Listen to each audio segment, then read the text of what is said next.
Surrender, Dalton Shetler, episode 51 with Mike Hall of the Big Ten Network going to join us here in just a moment. But first, Dalton, how are you, man? I'm doing pretty well, man. I'm getting through summertime. The sun's finally coming out, at least here in mid-Michigan, so enjoying it as much as I can while we can. How about you, man? I would assume your weather's been similar to ours. We haven't seen the sun in months, it feels like. But yeah, no, it's good. We're within a month here of preview season, which is kind of crazy. We've got 18 teams to preview. If you want to stay up to date on all of our content, head over to the Back Home Network YouTube channel. That's where all of our videos can be found in video form. You can also join us live on Tuesdays at noon for those episodes. And then we're, of course, in podcast form as well if you want to listen to us on the go on Apple and Spotify. Leave us a rating, download the episode, subscribe to the YouTube channel. All that stuff really helps us. July 1st will be our first preview episode. We're going to do our best to really dive deep into all 18 teams. As we get ready for that, we'll have one more episode here in June in a couple of weeks, and then it's preview season after that. And we're starting to see the teams take shape here, Dalton. It feels like the transfer portal has finally kind of settled down. So once we get to July, it's going to feel like we have a better understanding of who's going to be playing in what jersey here in 2025.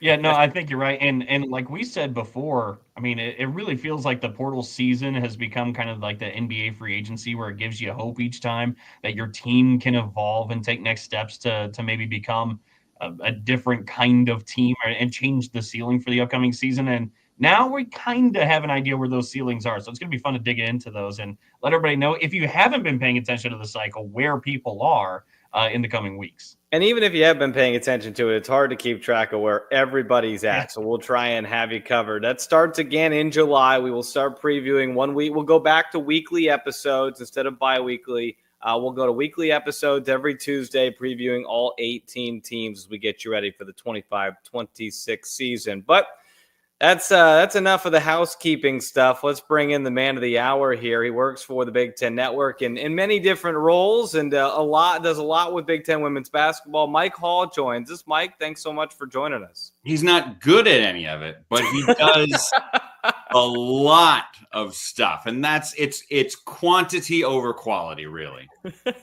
Well, we appreciate that we are part of the quantity that you were able to fit in here with us, but we're going to get to a lot of stuff here throughout the show. I'm a chronological guy when I ask questions, so I love to go back for you. You're obviously now at a point where you're, like you said, you're wearing a lot of hats at the Big Ten Network, broadcasting games, doing studio shows. When was it that you realized that this was a path you wanted to take and it was something you were good enough to do? You mean sportscasting in general? Yeah. I still don't know if I am good enough to do it.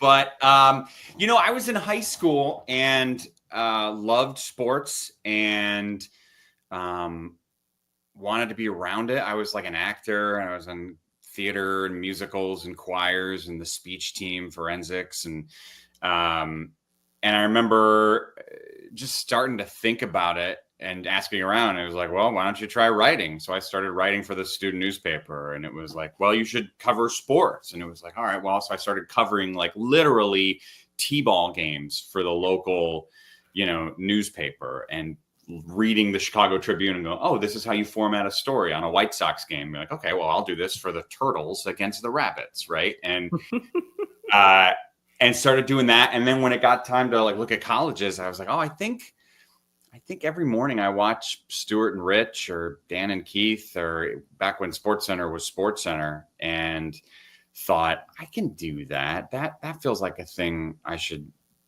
try to do. And so I looked into schools, and, Missouri is the best broadcast journalism school in the country. So I applied there and got in right away and was like, all right, I guess this is what we're doing. And then so it kind of like one thing led to another and snowballed, and then you're on the path, Well, it's kind of amazing if we take the next couple of steps from there. Mike, as humble as you are, you actually are pretty good at this broadcasting thing. I will let the listeners know. But I had no idea until this season. Somebody had mentioned that And my call, he was on that Dream Job show. I was like, what's the Dream Job show? I had no understanding of this or like the background. So can you take us through what the Dream Job show is, how that led you to the next opportunity? And you said that one of your idols was Stuart and Rich on SportsCenter. Stuart was a host of that show too, correct? Yeah, it's funny, when you get older, I'm in my late 80s now, and you forget how, like, my first 10 to 15 years in the industry, that was the only thing people knew. It was like, oh, Dream Job Kid, awesome. And now that was 04. So if you're 35 and under, or 30 and under, you probably don't know what that is. Mm-hmm. So for those who don't know, it was at the beginning of the heyday of reality TV shows, and your Survivor was dominating and American Idol was incredible, and ESPN thought they should get in on that game. So they created a game/reality show called Dream Job, and it was every Sunday night for 8 weeks. It was a live show from Manhattan, and they had 10,000 people try out, and they narrowed it down to 12 who were on the show. And instead of, an American Idol, you have a different, genre that you're singing. Today we're singing country. Today we're singing Elton John. Today we're whatever. And the judges grade you, and America votes, and the best ones move on. They had different sports casting tasks. So 1 week it was a highlight. 1 week it was I'm interviewing Peyton Manning. 1 week I'm at the Cleveland Indians spring training and I have to file a report, right? So there's all these different tasks you had to do each week, and they narrowed it down. And then the winner at the end of March of 04 won a 1-year contract to be a SportsCenter anchor. And I won that. And I remember I always tell the story how, like, the next day I'm in this meeting in Bristol with all these massive ESPN executives, and I'm 22. And they go, okay, well, congratulations. When can you start? And I was like, I've got like 6 weeks of college left. Can I graduate, please? And they're like, yeah, kid, we'll have 100% graduation rate. So I went back to school till the end of May. And then June 1st, I moved to Bristol and started things off. But yeah, a bizarre and unique way to begin your career for sure. I only know about it because my parents mention it all the time. I know I told you that when we met in Indianapolis this year, that's like, I said, yeah, Mike Hall's doing the games this week. They're like, oh, that's that guy from that TV show. Like that's just that. How long did it take you to get past that? I would imagine there's at some point where you're like, look, I'm pretty good at this. Can people know me for what I do as opposed to this reality TV show? Did it take you a minute to kind of get through that? I think I recognized even at 22 that I didn't want to be embarrassed of Dream Job and that I should be proud of it. And so I never minded anyone bringing it up or asking me questions about it, because I just think that's a way healthier way. Like, I could be like, whatever, I've moved on from that. Like I'm some, guy in the Kardashians who's like, I want to talk about my business now. Like, okay, you know what I mean? Like, that's not what you're known for. So it's much healthier to just embrace it. And the truth is, yeah, I was super proud of it, and it was really hard to do. And I did become friends with Stuart Scott, and like, there were amazing stories that happened from back then. So I never, very quickly I realized, like, I'm not going to try to move on. This is a cool, lucky, fortunate, wonderful part of my story, and everybody's story is different. There really is no one way to get into the industry. So I didn't try to kind of run from it or move past it. I remember my first year in ESPN, my main goal was to move from, the guy who won that show, to just, yeah, he's one of us. And that wasn't I want to shed my past. It was more like, I'm, everybody's up here and they've worked 10 to 20 years to get here. And I'm here in terms of experience, but I'm here right with them in terms of our current job status. So my goal is to just be one of the guys at the end of this year that people are just like, oh, is the kid going to fill in? No, it's like, oh yeah, the kid can fill in.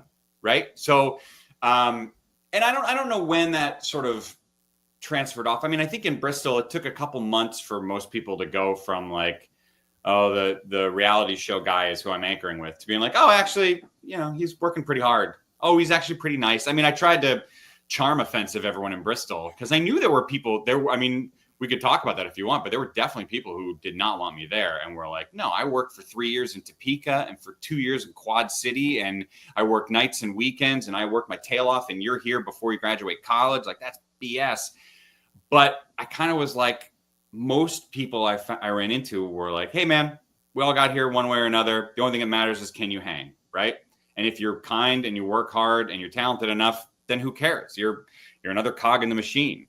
So that's a long answer to say there was no like one moment that it happened, but it was kind of a gradual progression of try to prove I belong there by just being one of the guys, and then trying to be as good as I could be. And, and part of that was aided by 6 months into my 1-year deal. They said, we're going to launch this new network called ESPNU. It's college sports. We're going to move you to Charlotte. We want you to be the face of it. Do you want to do it? And so when I did that, I was kind of removed from the atmosphere of Bristol, which had positives and negatives to it, but I was on my own thing and I was given a second assignment. And so that kind of felt like its own, all right, I'm not here anymore. I'm over here, and it may not be better or worse, but it's a different thing. And then I left there after 2 years to come to the Big Ten Network. And even that was like, well, it's a different move. It's a different, parent company going from ESPN to Fox. So I think all those things kind of stretched it, but it was still for like 10 years or so. That was the thing. A guy at a bar would come up to me and go, "Drink up!" It's like, yeah, it doesn't happen that much anymore, but that's my first memory of Mike Hall on my TV was ESPNU, and you kind of helping launch that. And so that kind of got you, I would assume that was kind of what launched you into college sports. But then how have you kind of seen just college sports in general grow now since you've joined that ESPNU program, from where it started to how it's covered now? Yeah, I think, when they launched that, the channel was in the spring of 2005.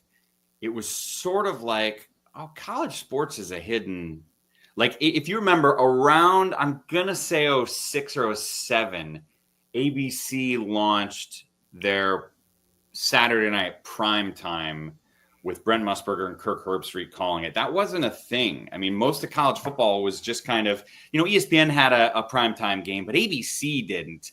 And it was the ESPN primetime was usually only one or two conferences.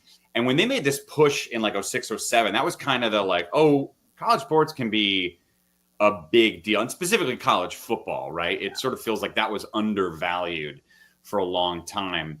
The landscape has totally changed. I mean, the conference adjustments and super leagues happening, and we had 6 major conferences. Now we got 4 basically.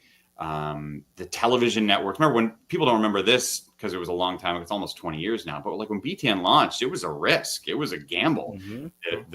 The commissioner Jim Delaney, the ESPN's president at the time, basically said, what are you going to do? Launch your own network? Good luck with that. And he was like, all right, screw you, I will. But I remember even some of my buddies at ESPN were like, all right, man, good luck. And they weren't being jerks. It was just kind of like, okay, we'll see. But then, of course, the first game we had on our air was top 5 Michigan losing to Appalachian State in football. And so when that happened... One of Dalton's finest memories, I believe. Yeah. Hey, you're not wrong. But it's actually funny that you bring that up. So in another program that I've worked on, we had Mark Silverman on in the past, who, of course, was the head of the Big Ten Network. And he talks about that experience of that first game, Michigan, Appalachian State, and said, look, it was a gamble. It was a real risk at that time, launching kind of this type of thing.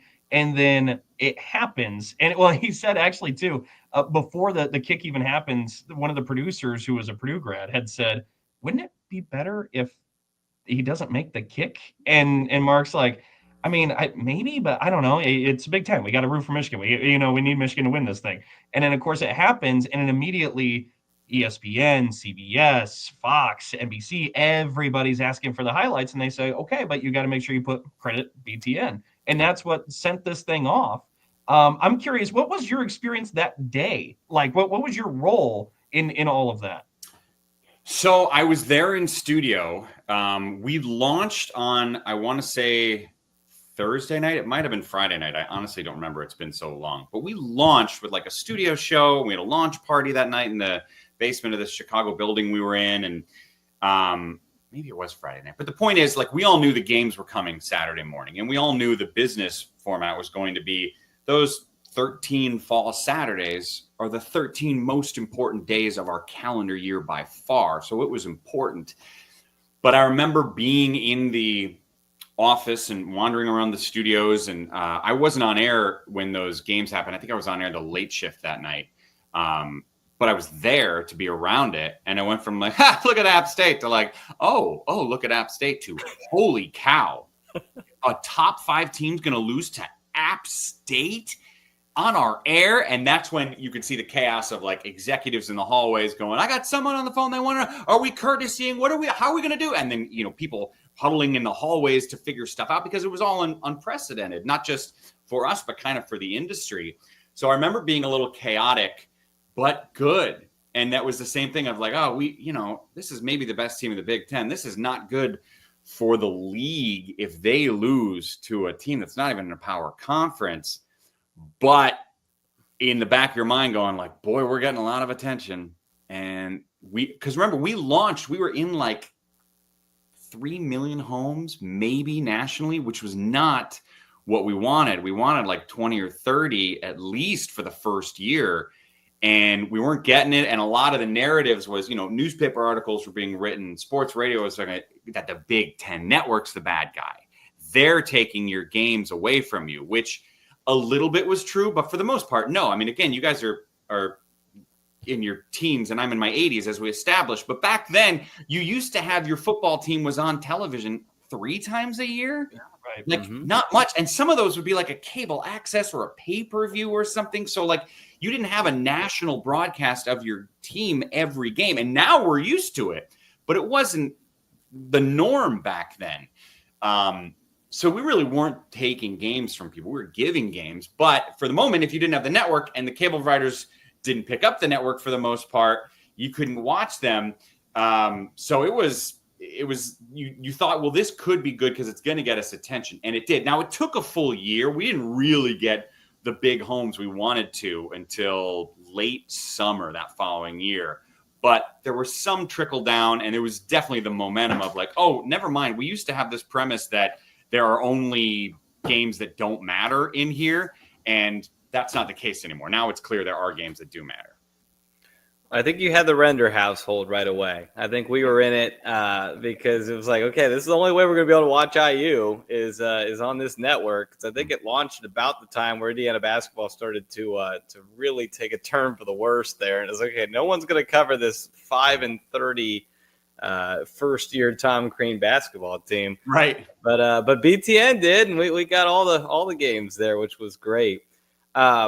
Women's basketball specifically, obviously that's the core of our podcast here. You've been doing a lot of the Big Ten tournament games here. You do a lot of games throughout the season.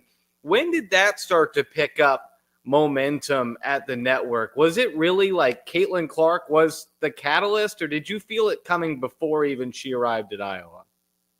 A little. She was definitely a basket of TNT, right? I mean, she was the explosion that created the avalanche of coverage, no doubt. I mean, single-handedly her. But there were pushes beforehand. So I remember when we launched in 2007, our first winter was 2008 because we launched in August of 2007. And I was hosting, I did for the first 5 or 6 years, I hosted our women's tournament coverage. Guys, I got to tell you, there was nobody there. There were 2 teams, maybe 3 that were good. The ratings were nothing. I mean, I loved working with this young, new talent that we thought might be good named Stephanie White. Did she turn out? She turned out okay. Turns out she knows a couple things about the round ball. It was really cool becoming friends with her, working with her. I always say the people that in my career I got to do their first shows with that just you knew immediately like, oh, they're just going to be good. I did Todd McShay's first show. I did Stephanie White's, and I did Robbie Hummel's. And it was like those people you just knew right away, like, oh, this person gets it. I actually can't teach them that much because they just are talented enough. They get it. And so it was fun, the people I was working with, but there was just no push, no vibe, no momentum. You had your diehards. You had those folks who loved women's hoops, who were awesome people. The coaches were good. The players, there was talent. There was things to like. It just didn't have the casual fan. It was just a thing. It wasn't an experience, right? And at some point, after like 5 or 6 years, they took me off, and they're like, we're just not going to spend the time or the money, to be honest, on a thing that doesn't matter to our fans that much. The attendance shows it, the ratings show it. It's just a bad business thing for us to invest too much time. And then it was around, I want to say the year before COVID, so like 19-ish, where there was a push of like, we think we should be giving women's hoops more attention than we have been. It wasn't like a massive overhaul. It was just, guys, I think we're underserving this. I think things are different now than they were 6, 7, 8 years ago. So we're going to make more of a push. And that's when I started doing play-by-play around 1920-ish. Not 1920. 2019, 2020. I'm not that old. And I started doing, I think it started off the first year I did like 2 or 3 men's games, and they were like, we're going to have you do the women's tournament. And like that tournament ended up being, I don't think it was like crazy, but it was like, oh, there's something here. And then the next year I think was COVID, and that was Caitlin's first year. And we started seeing the numbers go up, especially for Iowa's games. And even with no one in the stadium fan wise, we're like, boy, we're watching something different here. And the television numbers were really good. And the tournament numbers were not just good for her games, but the game before and the game after her games. And then it was like, oh, okay. And then we started investing more. And then the next year we were back on campus. And then all of a sudden you started seeing, the Iowa sellouts were happening, but like Indiana was bringing massive fans to the women's games. And you started seeing all these different stadiums that were getting good and had really good fans. And then the Big Ten tournament that year starts to get great. And then all of a sudden the NCAA tournament numbers are in the millions for these games. And then all of a sudden her junior year, everybody's on board with there's something here. And the cool thing was we all knew, we had these meetings of like, she's a unicorn, right? She's Tiger Woods in 1998. We're not going to get this every year, but can we take her momentum and build up the value of the sport and build up the fan bases and the following so that people want to stay interested in women's hoops when she's gone? And I remember our junior year going, we've only got her for 2 more years still. And it was, how can we plant this seed and grow the sport just in our little way, just us as a network? What can we do? And it's been really cool to see. Think of like, I love bringing up, Iowa's the great example because of Caitlin, but Indiana, think of what they've been the last 3 or 4 years. Think of what Illinois was. Illinois was a doormat for women's hoops for years and years. And now they're setting attendance records. The game is fun to watch. They're exciting. It's faster. It's higher scoring. Like, it's such a better product top to bottom all around now than it was 15, 20 years ago. And yes, a ton of that credit goes to Caitlin, for sure, the majority. But I do think the people around the sport and the coaches, the players, the fans, they've done a great job of making it interesting when it's not just Caitlin, when it's other teams, when it's other events. And that's why you've seen the numbers, even though Caitlin didn't play this past year, like the numbers are still pretty darn good for women's hoops all around. Well, and that kind of leads me to 2 questions, Mike. One being the first, kind of what you talked about. Do you see this being as sustainable as what we currently have, this momentum going? And also, you talk about that explosion. We talk about Caitlin Clark some, but for the game to still have this much popularity, even without Caitlin, what do you give the most credit of that to? Is it the talent, the product of the game? Is it the fan interest and maybe accessibility? Like, where would you credit the most the explosion just besides Caitlin Clark? There's always been talent.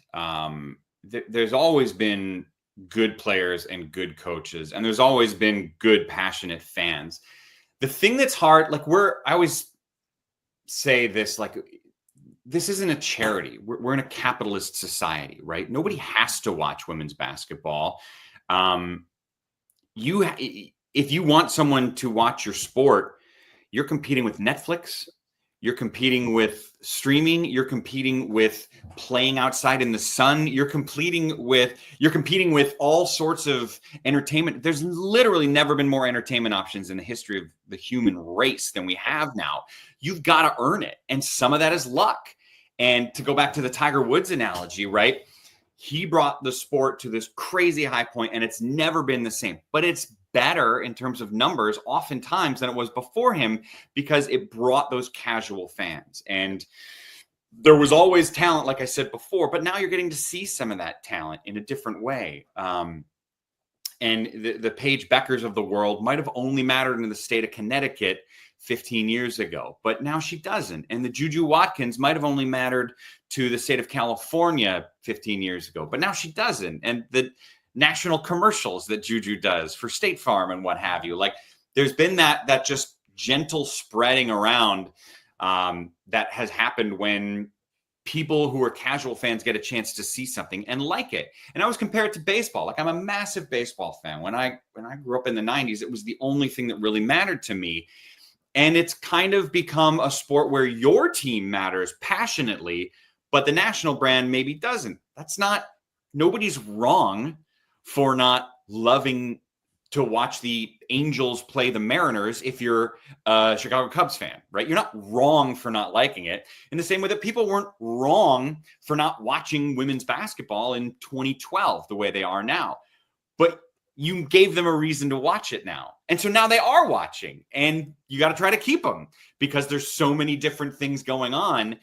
And the cool thing is you look at some of the talent that is there in the game, and it's not just good talent, it's exciting talent. Like, think of how about Keomi McMiller at Rutgers? Like, listen, there were clearly some issues, and I'm hoping she has been able to sort them out in her new program this year. But like, you could watch her in the middle of a game do some crazy spin crossover move, and you're like, there are NBA guys who can't do that. How are you doing that? And you're 18, right? And that's the exciting kind of angle to women's hoops that I feel like wasn't there on a bigger scale 15 to 20 years ago that it is there now.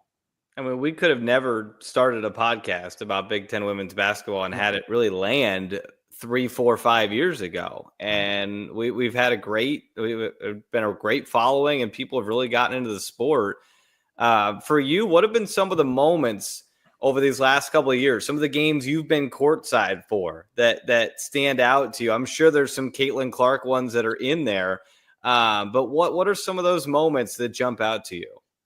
Yeah, I mean, she obviously jumps to mind. I got to call, 9 or 10 of her games. I called the one where she broke Steph Curry's record for college three-pointers. I was there for the all-time assist record that she broke. Calling some tournament games was really, really fun for her. Non-Caitlin stuff, I called 3 years ago, I think. It was Michigan, Ohio State in the women's tournament. I think it was the quarterfinals. And that's obviously a great sports rivalry regardless.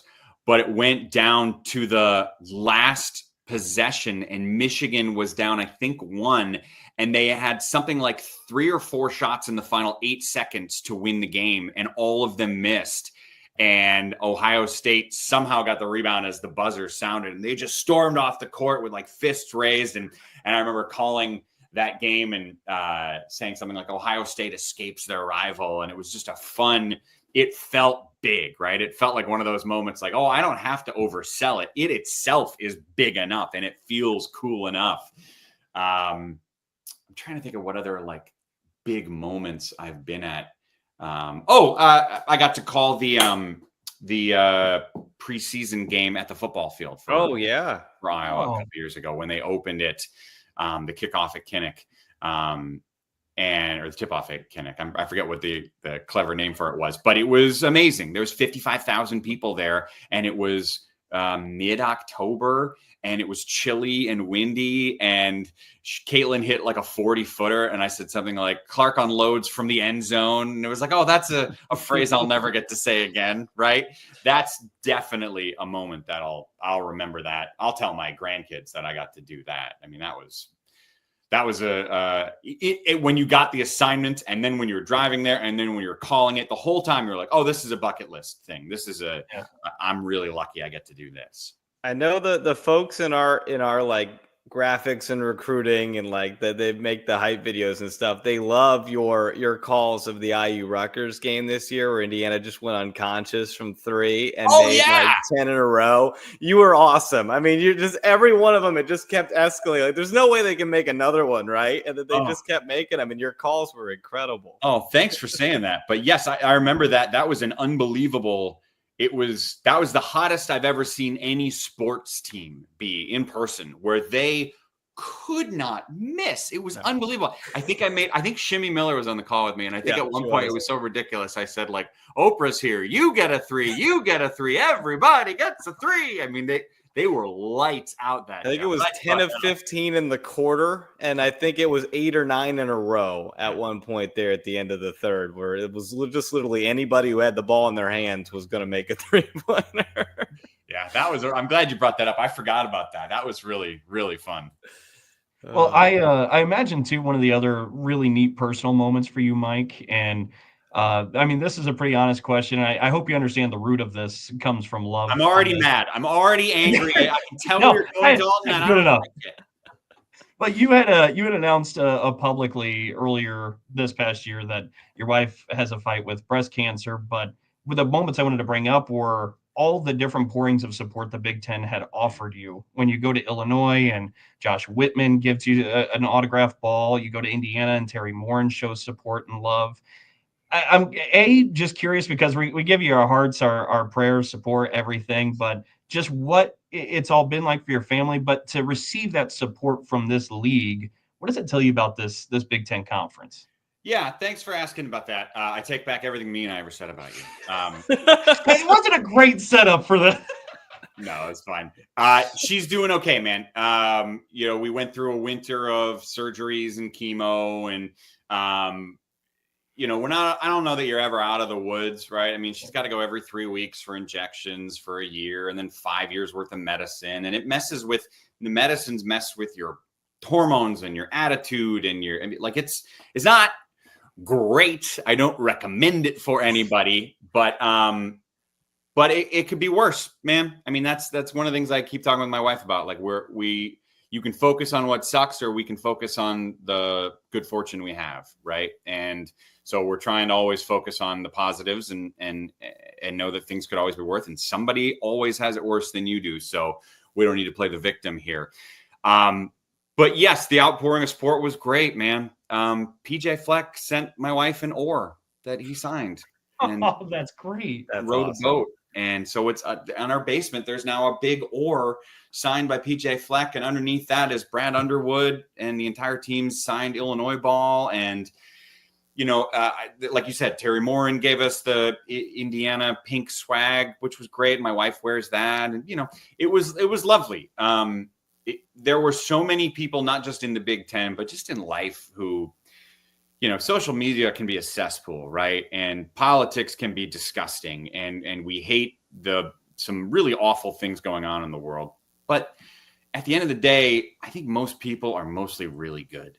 And us going through that was a great sign of a reminder of that we're all going to be dealt something. And there's a lot of kind people out there who, even if it's just a text, right? Or even if it's, people who are friends and family that I might not even talk to in a little while would be like, here's $100 on Grubhub, dinner's on us tonight. And you're like, right? That's such a tiny gesture, and it's lovely. And it took one night of stressing about dinner with little kids off our plate. So people were wonderful in the Big Ten outside of it. Coaches were great. I had an Indiana player who has struggled to play much. She wasn't like a superstar name. Just came up to me when I was calling one of the games. She was like, "Hi, I know we don't know each other. I just want you to know I'm thinking about your wife, and I hope for the best for her." And you're just like, your heart like melts. Like, she didn't have to do that. She doesn't know me. That's kind of intimidating for a 19-year-old to come up to a grown-up, if you will, and start a conversation like that. But it was great. It was a great side of humanity to hear from so many people. That's awesome. This league has a lot of great people in it. A lot of really good coaches, a lot of good, just generally good people, and you get to work with a lot of them. For most of the public, you see the press conferences, you see the coaches on the sideline, but for you, you're going to shoot around, you're talking to these coaches. What have you kind of learned about coaches and players behind the scenes and just kind of humanizing them a little bit? I think there's a competitive drive that is so strong. Like, I think sometimes we don't realize, we get stuck in our own bubbles in many different ways in life, but like, it is hard to be a head coach and to get to the level of the Big Ten. Like, you're not just placeholding, like you're working your tail off to get there, and you have your whole career. And I think that's it's been such a cool thing to see the competitiveness. Like, there are stories I have of like coaches who have off the record told me things about how much they can't stand certain other coaches. And I love it. And like, I won't go into the details here, but the fact that there is that, like, we're not just here because Title IX says we get to play. Like, no, it's real and it's intense and it's competitive. And I love the drive, and I love the intensity, and I love the passion. And sometimes you see things like, I was at a women's, I think not this past year, but the previous one. So the spring of 24, I called Michigan's final women's game. And Kim Barnes-Arico had like the end of their shoot around, which is the practice before the game. Everyone gets in a circle around mid-court, and they talk about the seniors, and they just opened up, and the coaches were crying and the players were crying, and it was just this beautiful thing. And I'm not trying to imply that's only a Kim Barnes-Arico thing. I think most programs have a version of that, but just to see it up close was a really cool, like, you get to see those, right? There aren't cameras there for that. We don't broadcast those moments because they are supposed to be private, but it's cool to get to see how much these things matter to the people who spend so much time working on it. One of the curiosities I had, and again, to pay a compliment, anytime I flip on BTN and I see you, I know, oh, I'm going to have fun with this. Whatever the role is that you're doing, it's fun. And I'm guessing that's your main goal when you're doing this, because that's clearly what comes through the TV. But do you enjoy hosting or play-by-play more, or are there certain aspects? Is it give and take? How do you feel? Maybe do you lean one way or another? I think studio hosting is what I always wanted to do. I would watch Michael Jordan in the NBA Finals, and I loved it. But I also loved watching what Bob Costas was doing, right? I love tuning in to see what Katie Ledecky can do at the Olympics, but I also want to see how Tirico hosts his way around it. Like, that stuff is just really, really fascinating to me. There's more of a license for your personality to come out in studio than there is in the game. So I feel like the good ones find a way to be themselves when you're calling a game. But at the end of the day, I'm not there to make it about me when I'm calling a game. But in the studio, it is more about your personality. And not to say it's, half off drinks at the Chuckle Hut night when you're hosting the studio, right? You still have a job to do. You still have facts to do. But like, I want to pull out those moments from my analyst when I'm hosting. Whereas when you're play-by-play, you're kind of more focused on, I got to tell the story of this game. And then when you sprinkle in the moments of humor and the fun that you can have. But yeah, someone once said, and I fully believe this, sports are recess. They're not homework, right? And that's exactly how we should be looking at it. And I honestly, it drives me crazy when I see, and there are plenty of people who take this way too seriously, and you can tell they're just trying to prove how smart they are. And they're just trying to prove that they're the smartest guy in the room and they know more stuff. And it's like, no one cares about that, man. Like Ernie Johnson is smarter than anybody doing it. But guess what? He doesn't shove it in your face. He's not insecure. He's there to have fun. And he's there to get his analysts to have fun. And to me, a great host is one who's bringing out the joy in the people they're with, as opposed to trying to tell you how many facts they know. So that's always been my North Star, is to do the job, but to have as much fun. I think to switch gears a little, Lorne Michaels once said, when it comes to Americans choosing their form of entertainment, oh, that looks like fun is generally what wins the day. And I think that's mostly true. I second everything Dalton said. It is, anytime you're on, you know it's going to be fun. Here's an idea for you, though, because we had Megan McEwen on our last episode. I don't like her.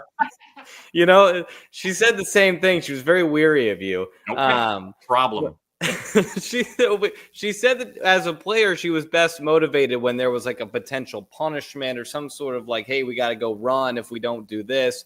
So I said, is if I look over from Radio Row and I see you running up and down, does that mean that you've given Mike Hall or Sloan Martin, whoever it is, the freedom to punish you for something you said on the air? She said that Mike Hall would come with a whistle ready to go for that. So I wanted you to respond to Megan's comments from last episode. I got a lot of problems with Megan. I think her attitude needs severe adjustment. I think this whole like, hey, I work hard and I'm charming and people like me and I'm good at my job, like, knock it off, right? Nobody's buying it. Nobody's interested in what she's selling. So I don't want to, put a blunt end to your line of questioning, but like, let's move on. That gal, I have enough with her. I don't need any more Megan McEwen in my life. And this is a great promo for episode 50. Go back and listen to it, featuring Megan and Joe McEwen here on the Dribble Drive podcast. I don't know if people can tell this by your 40 minutes with us here, and you've made us laugh countless times, but you actually have a comedic background in kind of your story. I want to know a little bit about, because I did not know this until I was doing some research on you before you came on. You did a comedy late night sports show on BTN. I kind of want to know more about this and how it came about.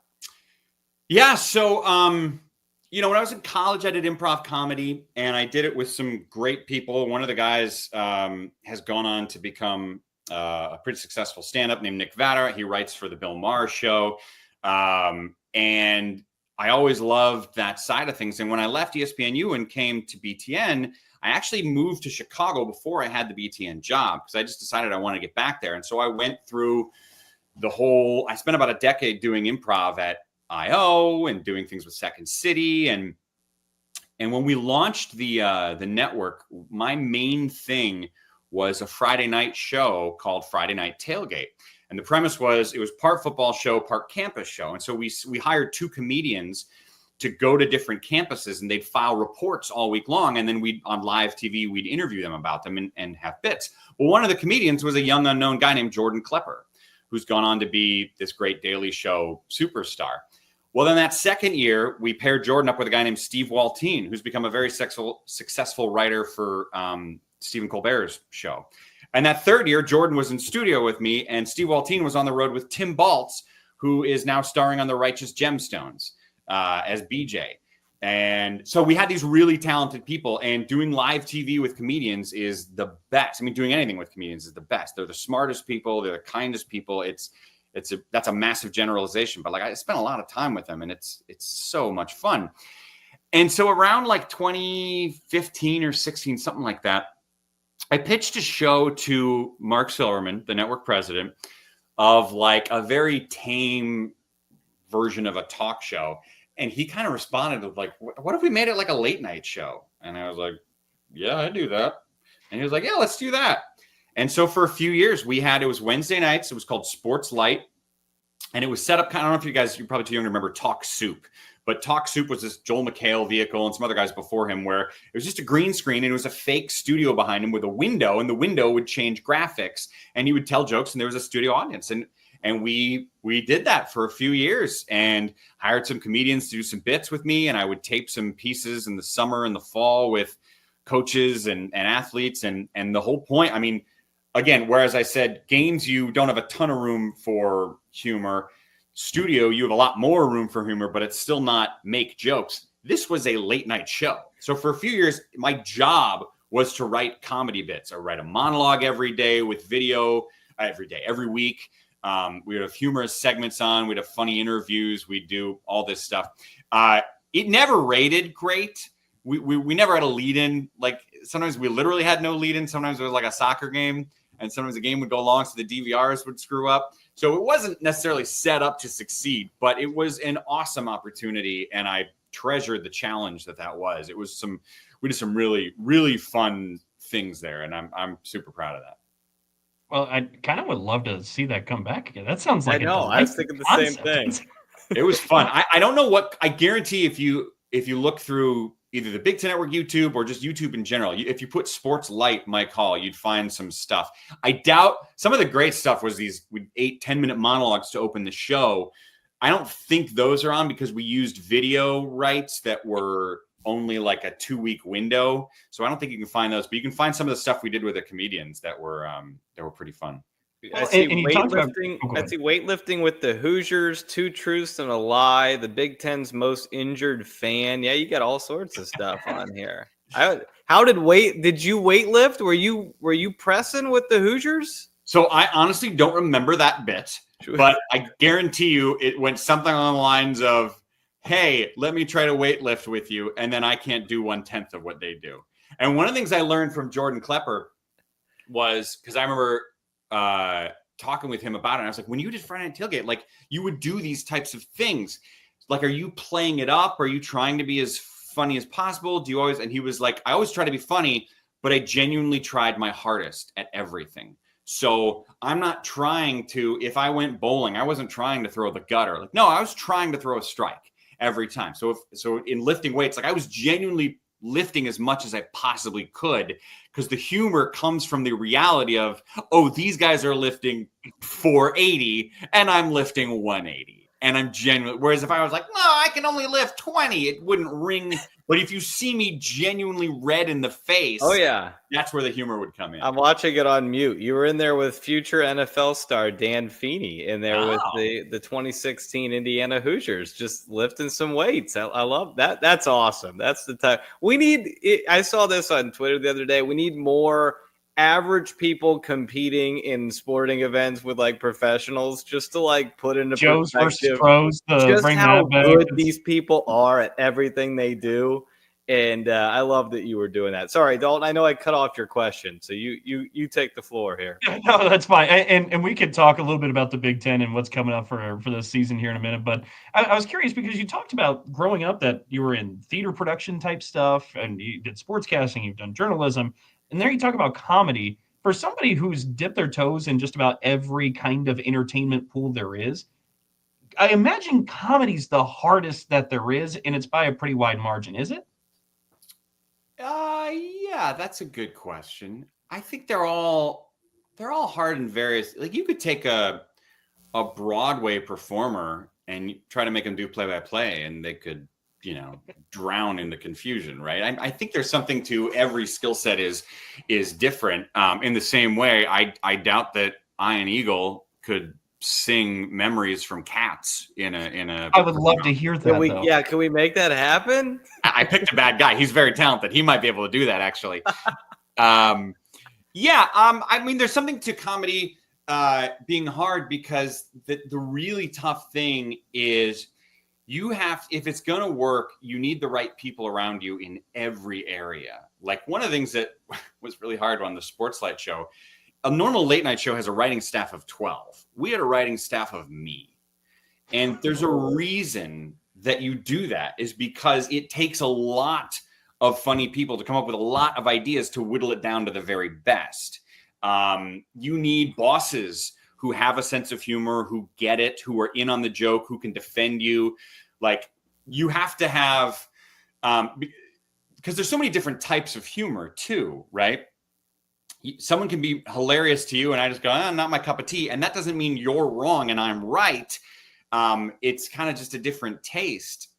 So that's finding your audience is hard, and coming up with new stuff all the time is hard. I mean, so there's definitely a lot to your point, Dalton, about comedy being a very challenging thing to do. I don't know if it's necessarily harder than other stuff, but it's certainly challenging in the moment. And it's funny I brought up Ian Eagle because I do think he's one of the funniest play-by-play men around. Sean McDonough is stunningly. He doesn't show 1/100th of his humor on air. He's probably the funniest guy off air of all broadcasters. Jason Benetti. I think Benetti's one of the funniest too. He's awesome. He's great off air, but he's one of the best at using his real life humor and putting it on air in a way that it's just so naturally him. Gosh, I am going to be spending way too much time watching old Sports Light videos now that I'm scrolling through these. You interviewed Fake Polini, the Twitter account. Faux Polini. Yeah. Faux Polini? Yeah. It's a 4.5 minute video of you interviewing. It's just a picture of you on one side of the screen and the Faux Polini Twitter picture, which was him holding a cat on the other side of the screen. Yeah. Oh my God. That's incredible. Fun. Dalton's right, though. We should wrap it up on talking some Big Ten women's basketball and what you're excited about for this upcoming season. Just some of the play. It's curious because we are 1 year now out of the Caitlin Clark timeline, and it did feel like there was still momentum behind Big Ten women's basketball. I think Lauren Betts helps that. Juju Watkins helps that. Yep. Not likely to see much of Juju Watkins, if any, this year. So what does the Big Ten look like? What are you excited about on the women's basketball side? I think there's going to be really good depth in the league once again. UCLA should be a Final Four team just like they were this year. I expect them to make it again. I expect them to win the Big Ten. What's the stat? They lost like their entire freshman class this year, which was crazy highly rated. And it doesn't matter because they're bringing in the number 2 recruit in the country. And the reason last year's class left is because not many people are leaving from that team. I mean, they're going to be awesome. But, what if that next group, it's so wide open for what could happen. Like I could easily see Maryland being a top 10 team. Anyone who underestimates Brenda Fries is a straight up idiot at this point. She just knows what she's doing and she's figured out the transfer portal. She's figured out how to bring in new players to her program. So they're going to be awesome. I really think, what if Minnesota's healthy, guys? Like what if we finally don't have injuries to the Gophers? They won a postseason tournament this year without Mara Braun. So you add in their best player to that. What could they be? I think they could be a top 15 team in the country for sure.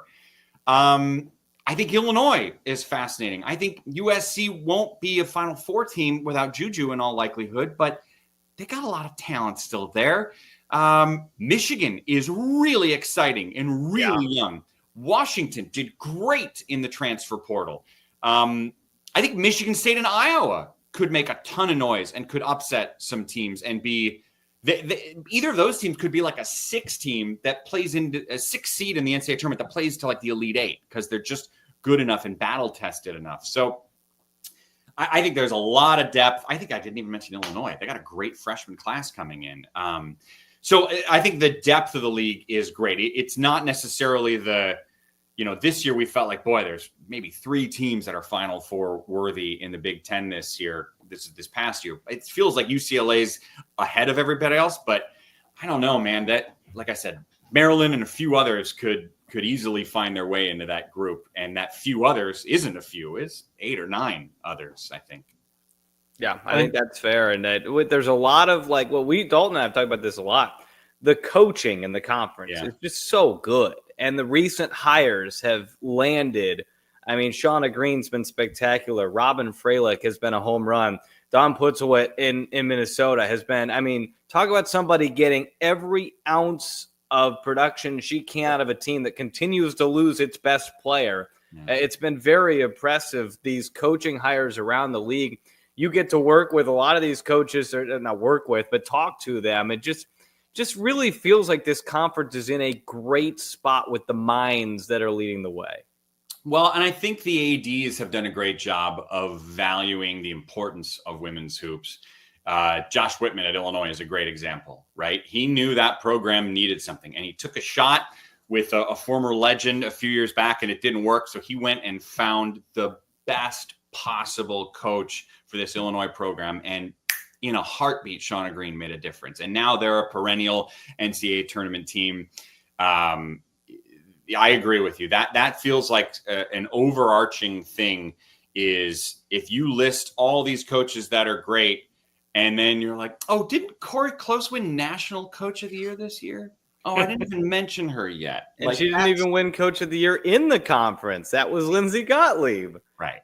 So I agree. There is tremendous depth. I mean, think about Jan Jensen is the most qualified first-time head coach ever. Yeah. Like the amount of, from being a star player to being an incredibly good assistant coach to being an assistant on 2 national title games. Like, I think she's going to do Addie Deal is this big signature for Iowa to bring in this year. Who knows what she can do, but it's a very big signing. I agree. It's hard for me to go, oh, these 2 or 3, they're not very good. There's just a lot of, I thought Marissa Mosley was a great, I still think she can be a great head coach. She finds the right job. She's gonna do something really good, whatever her next stop is.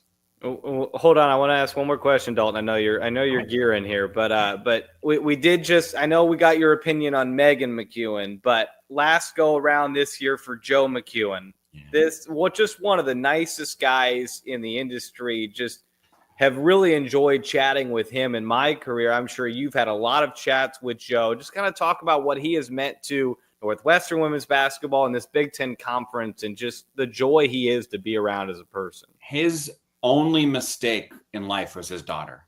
Everything else he's done has been so good. I'm gonna have to send Megan this little clip in case she doesn't hear about it. Well, maybe I'll use it to promote the episode. She's going to beat me up, and not as a euphemism. She's much stronger. Look, we need to get the folks who schedule you guys to put you and Megan on like the first game of the year. That's what we need. So she can punch me under the table when the camera's not on? And make sure there's a camera on you guys at all times. There was a great clip was it this year? Or I think it was last year's Big Ten tournament. It was last year's Big Ten tournament where we were calling I think it was a quarterfinal. I think it was an Iowa game. And the ball just randomly bounced right to the broadcast booth. And so it came to me, and I grabbed it and looked, and we had a little, what's called a snoop cam, a little camera that just is on the announcers. And I looked right at it and held the ball to my left and right. And I said, something like, this is what us star athletes do. We catch the ball. And immediately there was a whistle. So our producer was quick and cut right to the snoop cam footage. And you see it coming right to me. And then I look into the camera, and Megan just goes, "Did you look at the camera? Oh, goodness gracious." Like, she was so disappointed in my stupidity of like finding the camera right away. It was that's amazing. Joe's great. Joe's the winningest head coach in 2 major programs, GW and Northwestern. It is hard to win at Northwestern. It just is, man. There's just so many advantages that a bigger school in the Big Ten has that Northwestern just doesn't have. They will always have an uphill battle. It'll always be hard to win there. And he found a way to